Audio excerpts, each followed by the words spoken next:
अस्सलामु अलैकुम वरहमतुल्लाहि वबरकातुहू। बिस्मिल्लाहिर्रहमानिर्रहीम। देखिए, आज हम फिर से आपकी खिदमत में हाजिर हुए हैं अपने प्रोग्राम सवाल पूछिए के एपिसोड नंबर 5 को लेकर के। इसमें भी हम आपके सामने अपने अहबाब के कुछ सवाल पेश करेंगे उनके जवाबात के साथ। अगर आप भी कुछ मालूम करना चाहते हैं, कोई सवाल करना चाहते हैं, तो कमेंट बॉक्स में आप सवाल कर सकते हैं। आइए आज के इस प्रोग्राम को शुरू करते हैं। पहला सवाल लेते हैं अपने एक भाई का। उन्होंने सवाल किया है कि नज़र लगना सच है या ये सिर्फ अफवाहें हैं कि नज़र लगती है, नज़र की क्या हकीकत है। देखिए, नज़र के बारे में याद रखें, हदीस पाक के अंदर अल्लाह के नबी सल्लल्लाहु अलैहि वसल्लम ने फरमाया अल आइनु हक़्क़ुन, यानी नज़र लगना हक़ है, नज़र लगती है। इसका इलाज ये है कि जब भी हम किसी चीज़ को देखें, किसी शख्स को देखें, तो हम कहें माशा अल्लाहु ला कुव्वता इल्ला बिल्लाह।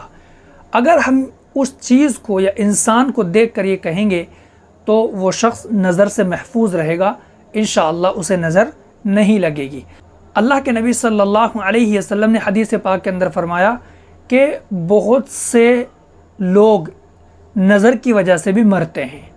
इससे ये पता चला कि नज़र लगने से बाज़ दफ़ा इंसान बीमार हो जाता है और उसकी बीमारी इतनी बढ़ जाती है कि बात मौत तक पहुंच जाती है। अलगर्ज़ कहने का मकसद ये है कि नज़र लगना हक़ है, नज़र लग जाती है। एक भाई ने और सवाल किया वो नमाज के ताल्लुक़ से। उन्होंने कहा कि अगर हमने सुन्नतों की नीयत बांधी, 4 रकात हम सुन्नत पढ़ रहे हैं, उसमें पहली ही रकात में हमने कुल आऊज़ु बिरब्बिल फलक पढ़ ली, अब उसके बाद सिर्फ एक सूरत रह जाती है, कुरान करीम ख़त्म हो जाता है, वो कुल औज़ु बिरब्बिन नास सूरत रह जाती है, तो अब 3 रकातें बाकी हैं, सूरत सिर्फ एक बाकी है। तो अब हम क्या पढ़ेंगे? तो पहली रकात में सूरह फलक पढ़ने के बाद बाकी तीनों रकातों में हम सूरह नास पढ़ेंगे, यानी तीनों रकातों में एक ही सूरत पढ़ेंगे। एक भाई ने सवाल किया है कि आम तौर से हम सफ़र में रहते हैं और सफ़र ही में नमाज पढ़नी पड़ती है। बाज़ जगह ऐसा होता है कि हमें ये मालूम नहीं होता कि क़िबला किधर है, तो क्या करें?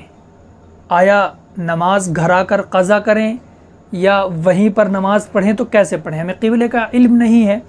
इस ताल्लुक़ से याद रखें, सबसे पहले हमें जो काम करना है वो करना है कि किसी को वहाँ तलाश करें, देखें। अगर कोई शख्स मिले तो उससे क़िबले का रुख मालूम करें, क़िबला किधर है। अगर कोई शख्स दूर दूर तक नज़र नहीं आता है तो फिर हम सोच विचार करें, खूब अच्छी तरीके से सोचें, अपना माइंड लगाएं कि क़िबला किधर हो सकता है। बिल्कुल आखिर में आकर जब हमारा जहन किसी सिमत को, किसी साइड और किसी रुख को तय कर ले और यकीनी तौर पर यह बात हमें पता चल जाए, इस बात का इल्म हो जाए कि इधर ही है, यानी हमारा जहन उधर ही कह रहा है, उस तरफ हम नमाज पढ़ लेंगे। बाद में अगर हमें पता चले कि उस तरफ क़िबला नहीं था, हमने तो गलत तरफ को और गलत साइड को नमाज़ पढ़ ली है और हमने जो सोचा था वो हमारी सोच गलत हुई, तो भी हमारी नमाज हो जाएगी, नमाज दोहराना नहीं पड़ेगी।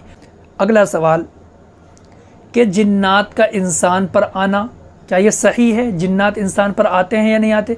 देखिए, उलमाए किराम ने, हमारे बुज़ुर्गों ने अपनी किताबों के अंदर लिखा है कि तवातुर के साथ लगातार हम तक ये बात पहुंची है कि ऐसे वाक़यात होते हैं, यानी जिन्नात इंसान पर सवार हो जाते हैं।